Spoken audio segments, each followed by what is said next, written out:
आज राघू फार एक्साइटेड होता, कारण आज कुल्फीचा वाढदिवस होता. राघूनं ठरवलं होतं, आज कुल्फीसाठी स्पेशल केक बनवायचा. तो स्वयंपाकघरात गेला आणि आईला म्हणाला, "आई, आज आपण कुल्फीसाठी स्पेशल केक बनवणार." आई हसली. "ठीक आहे, शेफ साहेब."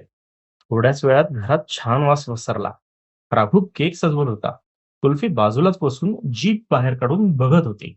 "नाही हा कुल्फी, अजून नाही." राघूनं बोट दाखवत सांगितलं. पण कुल्फीच्या डोक्यात वेगळाच प्लॅन चालू होता. राघू मेणबत्त्या आणायला आत गेला आणि तेवढ्यात चापाक! कुल्फीने थेट टेबलावर उडी मारली. केक घसरला.